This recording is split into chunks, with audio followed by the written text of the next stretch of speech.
children's ministry is a very complicated ministry, and if you're going to be successful at it, you need to get some help. And I'm going to suggest that you create partnerships proactively in 4 directions. Number 1 is with parents. You will never have a successful children's ministry without parental involvement. I mean, you look at the number of hours that these kids spend at school, the number of hours they spend with parents at home, and the number of hours they spend at church. You're a fraction of the influence in these kids' lives. But you're in some ways the most powerful fraction, because it is involved the Holy Spirit, biblical teaching, and the ministry of the church. So the time is thin, but your influence can be huge, but only if you become a wedge into these other major time slots. And the first one you have to wedge into are parents. I said it earlier with fathers, but it's true with mothers as well. You need to give parents a win. Parents don't naturally know how to be spiritual leaders in their home.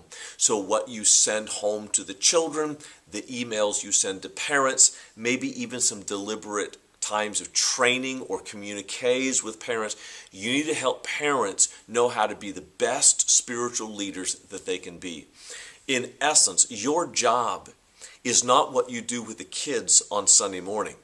It's what you do with the parents through the rest of the week. The kids are merely a mechanism for you to get to the parents.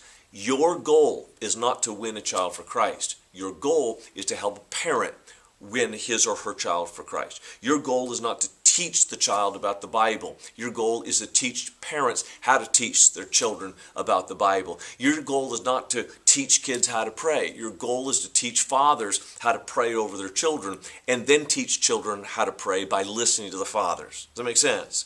You are only a wedge into the family life. So whatever you do, I would spend as much time programming for parents as you do programming for your own teachers. Second partnership that is essential, and that's with schools. Our church actually partnered with 300 different schools this spring. What a win that was. And don't approach it in this mindset of, well, the schools have the kids for a lot of time, so we need to weasel our way in.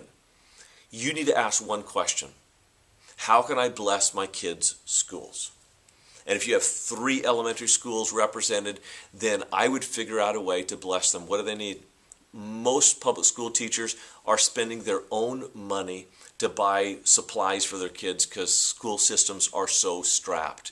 Some of these teachers, they're just stretched to the breaking point. If you could have a banquet for teachers, if you could have send teachers on a retreat, if you could bring the teachers to your church for a free mani-pedi, whatever it is for you to just pour into the life of teachers. Don't ask for anything in return. It'll come. Don't ask for it. It will come. You cast your bread upon the water, it will come back to you, pressed down, shaken together, overflowing. But make sure that you have a positive relationship with the public school system. They have some resources in pedagogy, in curriculum, in equipment that you can only dream about as a church. And if you befriend them in ways that they cannot imagine or they cannot facilitate, there will be a great partnership there down the road. But give without any asks of the public schools. Third partnership that you need is with other children's ministries. You're not the only one trying this. And I wouldn't partner ministry to ministry, but minister to minister. You would be wise to have a lunch group that meets consistently with all the children's ministers in your town. It doesn't matter what denomination they are. It doesn't matter if they're professional or non-professional. You need to begin sharing ideas with other ministries of what you're doing that work well, what they're doing that work well. My suggestion to you would be 1 out of every 5 Sundays, you as a children's minister need to be gone. I don't know if your elder is going to deal with that. Certainly if you recruit well, that would be possible. And maybe that's what you need to be the fire underneath you to get you to recruit well. But 1 out of every 5 weekends, you need to go see what somebody else is doing, how somebody else has set up the classroom, how somebody else disciplines children. If you're not constantly learning, it will be difficult to keep up technologically, pedagogically, or emotionally. Sometimes we just need for someone to say, "You're having that problem too? It's driving me crazy." And the very fact that someone else is going through it with you will be extremely helpful in the longevity of your ministry. The final partnership you need is with curriculum companies. If you don't know by first name basis your representative from a curriculum company, then you are cheating yourself. I know that a lot of churches try to write their own curriculum.